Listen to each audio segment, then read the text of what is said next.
Baik, Assalamualaikum warahmatullahi wabarakatuh. Selamat sore teman-teman. Nah, pada sesi ini saya akan memaparkan materi mengenai peluang dan risiko ketidakpastian nilai tukar pada perusahaan startup dalam kegiatan perdagangan internasional.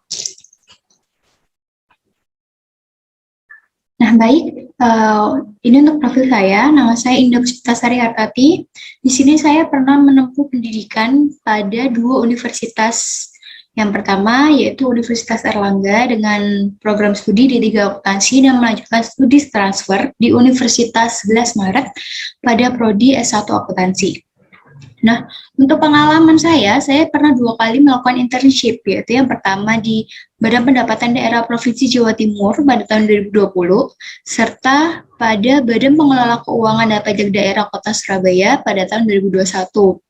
Nah, di sini saya sudah melakukan beberapa sertifikasi. Yang pertama ada Certified Accounting Technician for Preparation of Financial Statement based on SAK ETAP (SPTA) pada tahun 2021. Kemudian juga sudah melakukan brevet pajak AAB dengan program dari Tax Center UNER yaitu pada tahun 2020. Kemudian juga pernah melakukan audit training pada program IAPI pada tahun 2019. Nah, di sini mungkin dari kalian itu tidak asing ya mendengar kata startup. Nah, apalagi beberapa bulan lalu itu kan sempat launching nih sebuah drama Korea yang dengan judul serupa yaitu startup. Nah, jadi mungkin bagi kalian-kalian yang suka banget nonton drama Korea itu mungkin sudah nggak asing lagi ya dengan kata ini. Nah, untuk itu startup itu apa sih? Nah, startup sendiri itu merupakan sebuah perusahaan rintisan yang belum lama beroperasi. Nah, dengan kata lain, startup itu merupakan perusahaan yang baru masuk atau masih berada di fase pengembangan atau penelitian untuk terus menemukan pasar maupun mengembangkan sebuah produknya. Nah, tapi di sini tuh semua perusahaan yang baru berkembang, itu tuh tidak semua disebut dengan startup. Nah, startup sendiri itu tuh mempunyai tiga ciri. Yang pertama harus memiliki founder atau pendiri. Kemudian yang kedua harus memiliki investor atau pemilik dana dan juga harus menghasilkan sebuah produk baik jasa atau layanan atau aplikasi semacam apapun. Nah, sebagai sebuah startup biar kayak nggak gitu-gitu aja melakukan perdagangan, ya udah semacam melakukan perdagangan dengan pembeli di domestik seperti itu biar nggak gitu-gitu aja dan nggak boring. Nah, startup ini tuh bisa banget buat ngembangin usahanya. Nah, apalagi di era sekarang ini kan mungkin teman-teman nggak asing dengan perusahaan layaknya Traveloka atau Gojek atau OVO. Nah, kenapa nama mereka itu bisa sebesar itu? Nah, dan bisa berkembang karena beberapa startup itu sekarang mulai merambah ke dunia internasional. Contoh saja seperti Gojek. Nah, Gojek itu sendiri sekarang itu sudah dikenal oleh masyarakat di Malaysia dan akan mulai dikembangkan di negara tersebut. Nah, gimana tuh caranya kok bisa sampai internasional? Gimana maksudnya?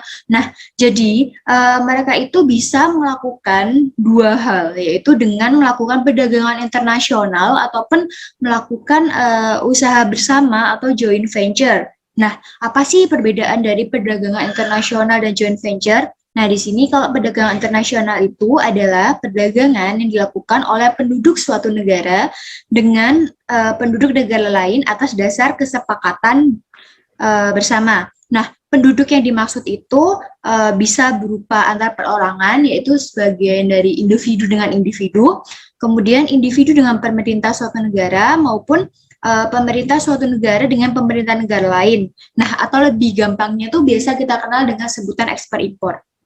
Nah, sedangkan usaha bersama atau joint venture itu semacam perusahaan yang dimiliki atau dioperasikan bersama oleh dua atau lebih perusahaan. Nah, biasanya sih lebih dikenal dengan nama usaha patungan ya, karena ini melibatkan dua perusahaan. Nah, sebagian besar usaha patungan ini memungkinkan untuk dua perusahaan tersebut untuk menerapkan keunggulan komparatif masing-masing dari proyek tertentu. Nah, keunggulan komparatif itu apa sih? Nah, nanti itu akan saya jelaskan di slide-slide berikutnya ya. Nah, untuk itu sekarang kita ngebahas keuntungan kenapa sih startup itu perlu melakukan perdagangan internasional ataupun joint venture.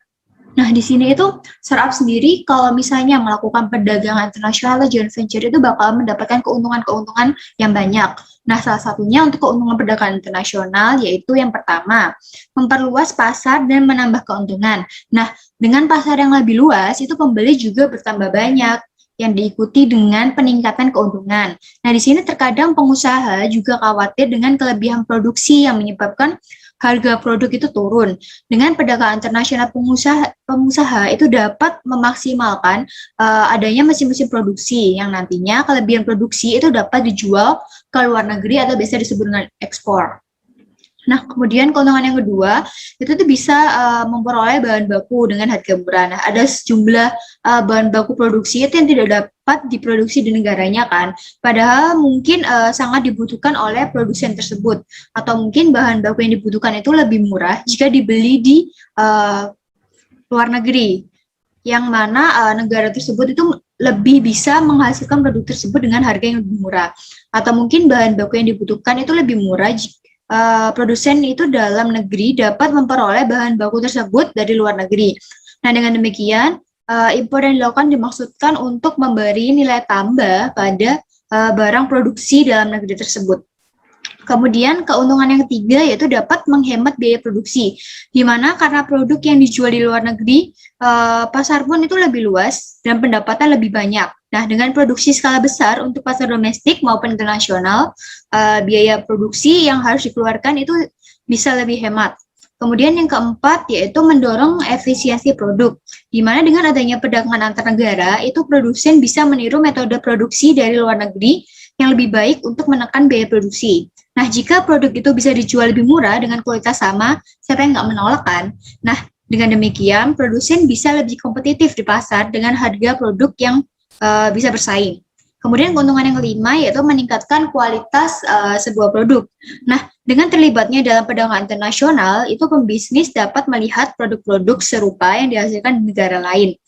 Nah, pebisnis bisa memperoleh inspirasi untuk meningkatkan kualitas produknya agar mampu bersaing bahkan melebihi kualitas produk sejenis. Kemudian yaitu keuntungan dari joint venture atau usaha bersama atau biasa disebut dengan usaha patungan. Nah, di sini tuh ada 3 keuntungan dari melakukan joint venture. Yang pertama yaitu dengan menggabungkan sumber daya yang ada dari kedua perusahaan tersebut itu juga dapat meningkatkan potensi keberhasilan dari usaha. Kemudian keuntungan yang kedua, dengan menggabungkan keahlian dari dua perusahaan dengan negara yang berbeda, kan di mana dua perusahaan tersebut kan pasti memiliki keunggulannya masing-masing. Nah, itu dapat melengkapi kekuatan keahlian dari masing-masing entitas bisnis tersebut. Kemudian, keuntungan yang ketiga itu juga bisa untuk menghemat uang dalam menjalankan strategi bisnis.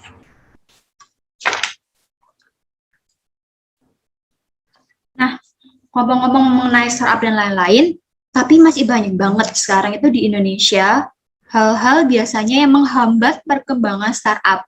Nah, bahkan kadang ada nih, belum juga membuka usaha aja, itu banyak dari masyarakat yang takut untuk merambah dalam dunia bisnis. Nah, alasannya kenapa sih? Nah, di sini tuh biasanya hal ini karena banyaknya masyarakat yang masih enggan untuk mendirikan usaha startup. Nah, kebanyakan tuh dikarenakan kebingungan dari calon founder atau pemilik sendiri untuk menentukan suatu produk baik barang atau jasa yang bisa dihasilkan oleh perusahaan tersebut dan akan dilirik oleh mancanegara. Nah, jadi belum apa-apa itu sudah takut duluan, barangnya tidak laku, bingung mau nyiptain produk apa, seperti itu.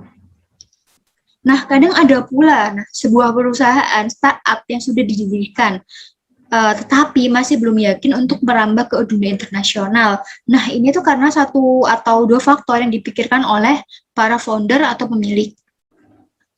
Alasannya itu bahkan untuk mereka, para pengusaha startup yang telah mendirikan usaha, itu terkadang masih juga enggan untuk melirik dunia pasar global untuk mengembangkan perusahaannya, karena mungkin masih kurang yakin terhadap produknya, apakah produk yang dihasilkan itu bisa bersaing di dunia internasional.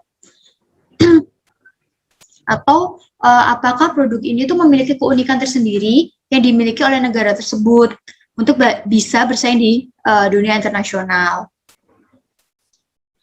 Nah, hal-hal tersebut itu bisa diatasi dengan adanya teori keunggulan komparatif. Nah, teori keunggulan komparatif itu apa sih? Nah, teori keunggulan komparatif itu adalah ketika suatu perusahaan itu berspesialisasi dalam beberapa produk. Nah, mungkin tidak menghasilkan produk lain, jadi perdagangan antar negara itu sangat penting. Di sini maksudnya adalah pastikan sebuah negara itu mempunyai spesialisasi atau keunikan tersendiri untuk menghasilkan sebuah produk. Seperti halnya negara Jepang yang lebih berspesialisasi pada dunia teknologi atau dunia semacam otomotif, semacam halnya membuat sebuah mobil, seperti itu.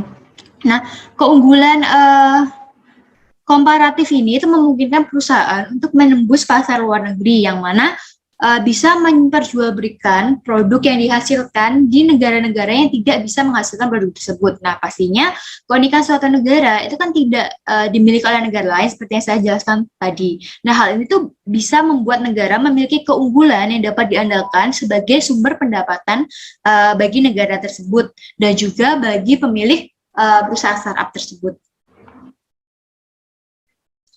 Nah, di sini solusinya yaitu rasa keengganan bagi masyarakat untuk mendirikan perusahaan startup maupun mengembangkan perusahaan startup itu akibat kurangnya yakin dari produk yang dihasilkan agar bisa bersaing di pasar global, itu mungkin dengan lebih giat melakukan kegiatan pelatihan ataupun seminar-seminar yang lebih mendalami terkait keunggulan komparatif, seperti halnya gimana sih cara mengembangkan usaha, gimana mencari keunikan dari negara kita yang bisa dikembangkan tapi tidak dimiliki oleh negara lain. Nah, kemudian juga bisa dengan menciptakan sebuah produk berupa benda ataupun jasa ataupun aplikasi dengan teori keunggulan komparatif, yaitu mencari keunikan atau spesialisasi dari negara kita yang bisa diperjualbelikan di luar negeri, yaitu produk yang belum atau tidak bisa diciptakan oleh perusahaan di negara lain. Nah, karena kurangnya sumber daya dari negara tersebut dengan mengunggulkan sebuah inovasi dan kreativitas dari spesialisasi anak bangsa sendiri sehingga dapat dilirik oleh perusahaan di mancanegara.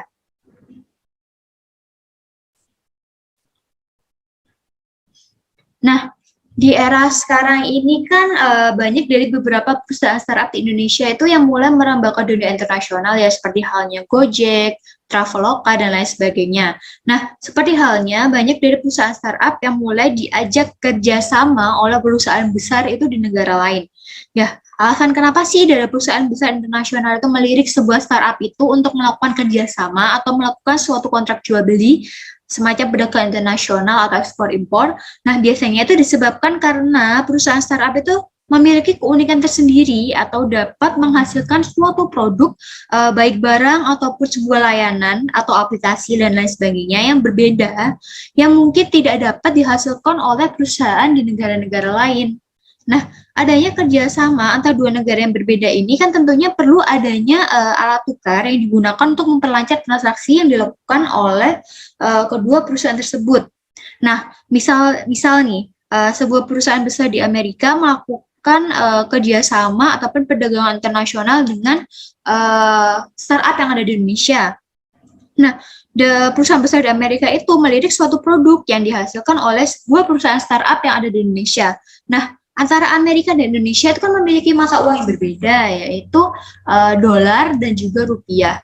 Nah, alat tukar yang berbeda itu dapat digunakan alat pertukaran yang dapat digunakan untuk transaksi kedua perusahaan tersebut dengan mata uang yang berbeda itu bisa berupa kurs mata uang atau nilai tukar mata uang. Nah, adanya nilai tukar mata uang itu akan membuat sebuah perusahaan besar internasional melakukan investasi pada suatu startup itu harus berhati-hati dikarenakan dengan adanya nilai tukar itu kan pastinya mempunyai fluktuasi atau ketidakpastian nilai. Nah, fluktuasi nilai tukar atau ketidakpastian nilai tukar itu akan berpengaruh pula pada investasi yang dilakukan oleh perusahaan besar kepada startup ataupun bisa mempengaruhi proses perdagangan internasional yang dilakukan oleh kedua perusahaan tersebut. Nah, mengenai permasalahan nilai tukar, itu kita harus tahu terlebih dahulu nih mengenai teori purchasing power parity atau biasa dikenal dengan teori PPP dan juga pasar valuta asing itu apa.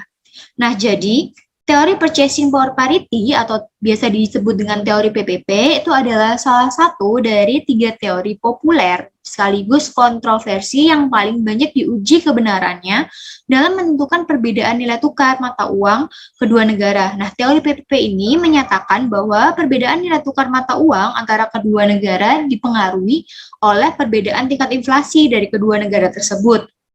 Nah, sedangkan teori PPP itu sendiri mempunyai 2 arti, yaitu PPP dalam artian absolut yang mengatakan bahwa pasar komoditi itu merupakan pasar yang sempurna, dan PPP dalam artian relatif yang merupakan versi alternatif yang mempertimbangkan kemungkinan ketidaksempurnaan dari pasar. Kemudian, pasar valuta asing itu apa sih? Nah, pasar valuta asing itu merupakan sebuah tempat untuk melakukan transaksi keuangan secara internasional dengan melakukan kegiatan pembelian atau permintaan serta penjualan dan penawaran. Nah, kita tuh udah ngomongin nih masalah PPP, pasar valuta asing dan segala macam. Tapi nggak afdol ya kalau misalnya belum tahu nilai tukar sendiri itu apa sih. Nah, jadi nilai tukar itu dapat mencerminkan banyaknya satuan mata uang yang diperoleh baik dibeli maupun ditukar dengan menggunakan satuan mata uang lainnya. Nah, nilai tukar itu dibagi menjadi 2 jenis, yaitu nilai tukar nominal dan juga nilai tukar real. Di mana nilai tukar nominal itu merupakan harga relatif dari barang yang berasal dari mata uang dua negara. Sedangkan nilai tukar real itu merupakan nilai tukar yang telah dikoreksi terhadap harga relatif, yaitu harga yang berada pada negara lokal kemudian dibandingkan dengan harga di negara asing. Nah, tadi kan sudah dibahas kan bahwa adanya suatu kegiatan kerjasama ataupun perdagangan internasional dari sebuah perusahaan startup dengan perusahaan besar di negara lainnya itu kan tentunya memerlukan alat tukar berupa kurs mata uang atau nilai tukar mata uang untuk memperlancar kegiatan kerjasamanya. Nah, adanya nilai tukar mata uang itu tidak selalu stabil dari antar negara yang disebut sebagai resiko nilai tukar. Nah, ketidakpastian dari nilai mata uang ini akan berpengaruh terhadap investasi dari perusahaan serta arus kas operasi kedua perusahaan tersebut, baik perusahaan startup maupun perusahaan besar yang ada di negara lain. Nah, adanya risiko nilai tukar ini itu akan menjadi tantangan tersendiri bagi perusahaan-perusahaan, baik perusahaan startup maupun perusahaan besar untuk melakukan kegiatan bisnis internasional. Nah, di sini bagi perusahaan startup itu yang telah melakukan perdagangan internasional ataupun melakukan usaha bersama atau joint venture atau yang biasa dikenal dengan usaha patungan. Nah, dengan perusahaan besar di negara tetangga itu biasanya akan memikirkan mengenai masalah risiko nilai tukar ini. Nah, karena adanya ketidakpastian nilai tukar yang menjadi alat pertukaran kedua perusahaan tersebut, itu akan dianggap sebagai tantangan untuk mereka, di mana fluktuasi nilai tukar ini tuh biasanya disebabkan oleh beberapa hal, seperti halnya inflasi dari suatu negara, kemudian suku bunga dari mata uang, kemudian ada neraca perdagangan, utang pemerintah suatu negara, spekulasi, serta pertumbuhan ekonomi dari kedua negara yang sedang bekerja sama tersebut. Nah, di sini resiko yang timbul akibat ketidakpastian nilai tukar atau exposure nilai tukar itu akan berpengaruh pada arus kas operasional dari kedua perusahaan tersebut. Dan mungkin akan berimbas pula pada nilai dari perusahaan itu sendiri. Nah, exposure nilai tukar yang mungkin muncul di antaranya adalah exposure translasi, exposure transaksi, dan juga exposure operasi.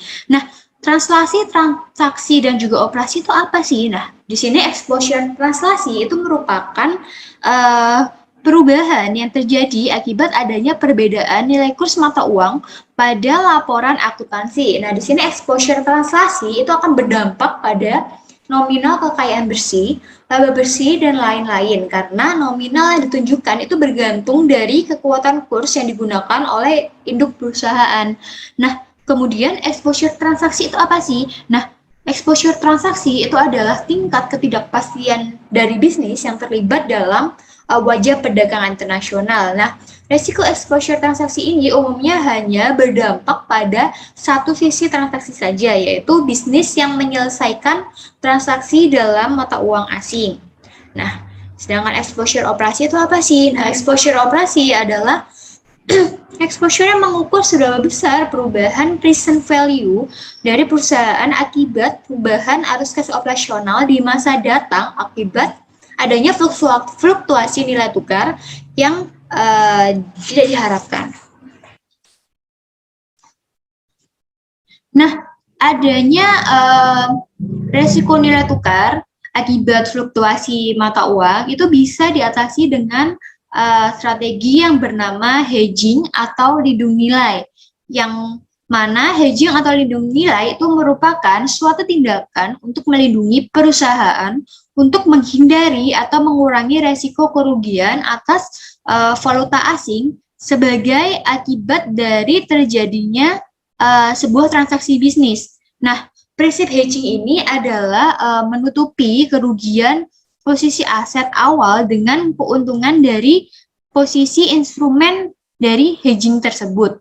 Nah, strategi ini tuh dilakukan dengan cara seorang hedger atau seseorang yang melakukan hedging atau lindung nilai itu akan memegang beberapa aset yang dimiliki dari sebuah perusahaan. Nah, kemudian seorang hedger itu akan melakukan sebuah hedging. Nah, setelah itu hedger tersebut akan tetap memegang aset awal yang dimiliki perusahaan tersebut ditambah dengan instrumen-instrumen tertentu yang telah disepakati dari kedua perusahaan tersebut. Nah, hedging untuk resiko valuta asing itu biasanya dilakukan dengan membentuk sebuah portofolio melalui instrumen yang bernama instrumen derivatif. Nah, derivatif sendiri itu merupakan kontrak perjanjian yang dilakukan oleh dua pihak untuk menjual dan membeli sejumlah barang, baik komoditas maupun sekuritas, pada tanggal tertentu di masa yang akan datang dengan harga yang telah disepakati pada saat itu. Nah, di sini mengenai resiko nilai tukar yang sering muncul itu dapat diatasi dengan menggunakan strategi hedging atau lindung nilai yang telah saya jelaskan sebelumnya. Nah, di mana strategi hedging ini akan dapat merealisasikan nilai yang tepat atau hampir mendekati pada keuntungan yang telah ditargetkan oleh perusahaan tersebut. Nah, hedging ini dapat dilakukan dengan membentuk sebuah portofolio melalui instrumen derivatif, yaitu berupa kontrak perjanjian yang dilakukan oleh dua pihak untuk menjual dan membeli sejumlah barang pada tanggal tertentu di masa yang akan datang dengan harga yang telah disepakati pada saat tersebut oleh dua perusahaan tersebut dengan dapat memilih antara tiga kontrak. Yang pertama yaitu opsi beli atau jual, kemudian yang kedua yaitu kontrak futures, ataupun yang ketiga yaitu kontrak swap. Nah, untuk kesimpulan pada sesi kali ini, yaitu yang pertama dari saya, bagi masyarakat itu jangan takut untuk melakukan joint venture atau perdagangan internasional, karena di sini banyak sekali manfaat yang bisa diambil, khususnya dalam mengembangkan suatu bisnis, yaitu suatu bisnis startup yang utamanya yaitu yang perusahaan rintisan yang baru saja berkembang. Nah, kemudian yang kedua, itu penentuan sebuah produk, baik jasa atau layanan yang cocok agar dapat bersaing di pasar global itu dapat menggunakan konsep teori keunggulan komparatif dengan mencari keunikan atau spesialisasi dari negara kita dan menghasilkan produk yang tidak bisa dihasilkan oleh negara lain, yang mana produk tersebut akan memiliki nilai jual yang dapat menambah pendapatan dari negara serta perusahaan itu sendiri. Nah, kemudian yang ketiga, semua keputusan yang sudah diambil itu kan tentunya mempunyai resikonya masing-masing.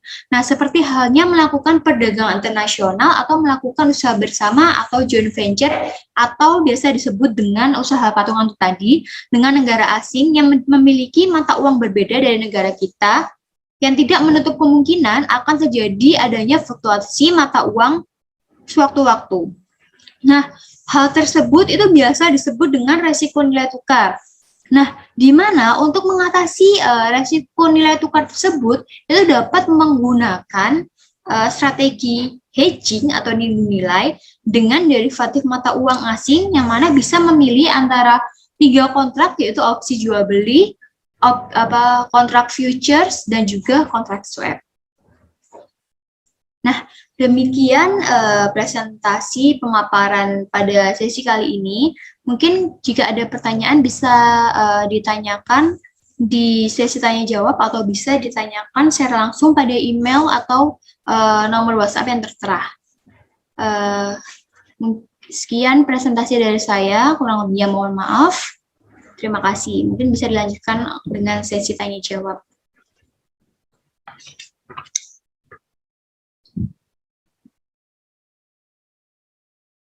Mungkin ada yang mau ditanyakan?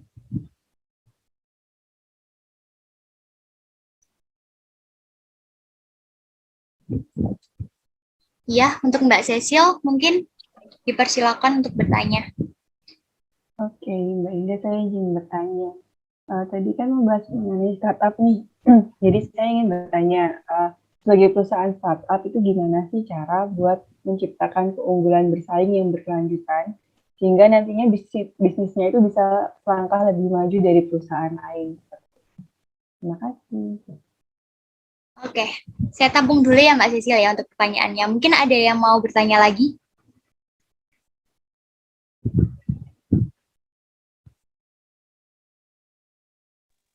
Saya izin bertanya Mbak Indah. Oh iya Mbak Ana, silakan.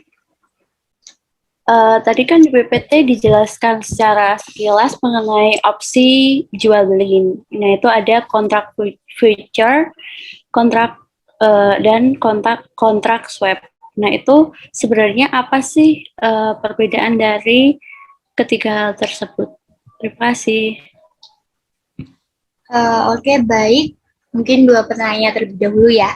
Nah, saya akan coba menjawab pertanyaan dari Mbak Cecil ya.